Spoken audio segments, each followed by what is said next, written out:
Okay, this is the OIC Small Frag. It's 2 levels, and you can make the bottom level the top or the top to bottom, just depends on how you guys want to set it up.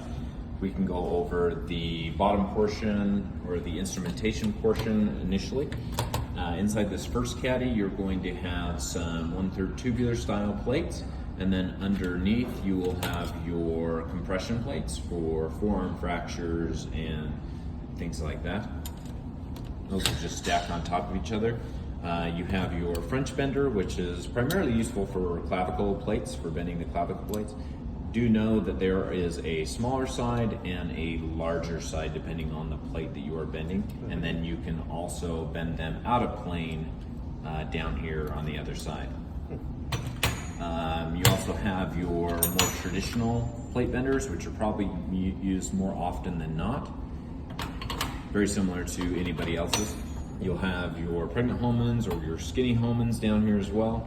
Your standard K-wire sizes, 1/6, 2/0, 1/2/5. You also have some olive wires, which surgeons can use to compress the plate to bone. So if they ask for an olive wire, just know that that's what that is. You'll have your countersink, which works for your 2/5 and 3/5 screws. Dental pick, periosteal elevator, and then just your standard stuff, point-to-point, lobsters, Weber clamps, nothing too out of the ordinary on the bottom tray. And that's why it has the two rings of color in here, because it does both sides. Correct. Right? Yep.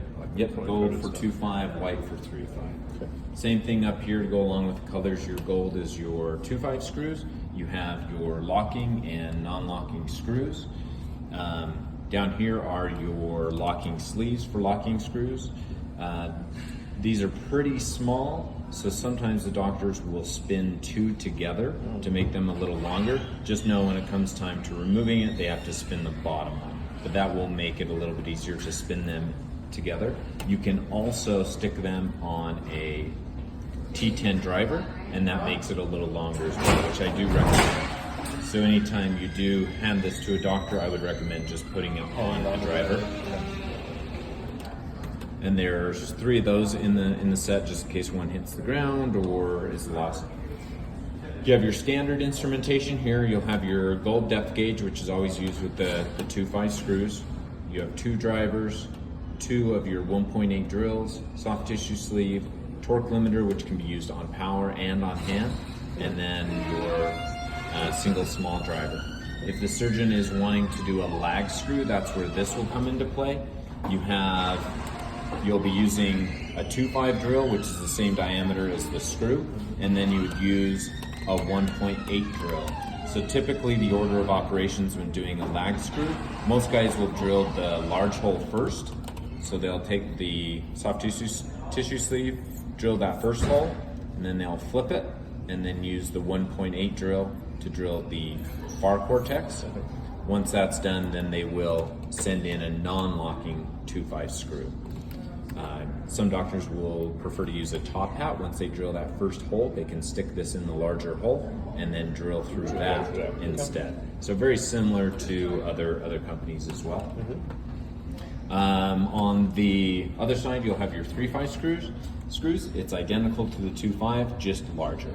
So you'll have your 2.8 drills, which are your pilot drills, long and short. Most of the time you're going to be using the short. You'll have two T15 drivers, your soft tissue sleeve, and then 2 different depth gauges. Most of the time you're going to be using this small one, but if they are measuring for anything longer than 65, you'll need to use the larger. You'll have your torque limiting device. Once again, you can use it on power or hand. And then the same type of lag screw instrumentation over here. You'll have a 3/5 drill for the 3/5 screws, and then your pilot drill would be a 2.8. One other thing you'll want to be aware of on the 2/5 caddy, or excuse me, the 3/5 caddy, there is a hidden compartment with longer screws. This will have everything from 65 or anything above 65. So you'll have 70, 75, 80, 85 in the locking, and then the same sizes in non-locking. So that just lives on the back side of the screw. screw caddy over here. So just know you do have longer screws if you need them.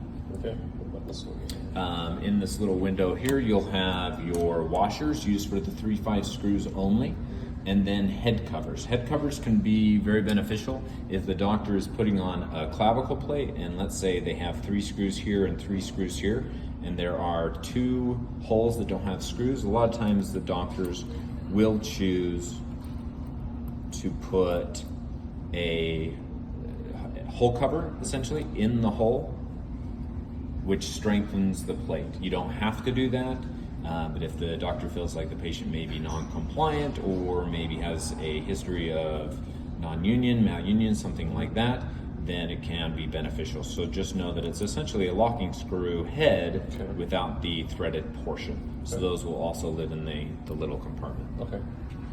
And then in here, you said you wanted to put the so you can choose to. Sometimes we'll have custom instruments that people will put in there, but a lot of times it's nice to put dirty instruments. So if you use a locking sleeve and don't want to put it back in the hole, maybe just drop it in there so CS knows that it has been used, and maybe take a little bit more care on washing it. But you can use that for any ancillary instrumentation as well. Okay. You'll have 2 sets of these downstairs, so if one's down, you can always use the second, or if something hits the ground.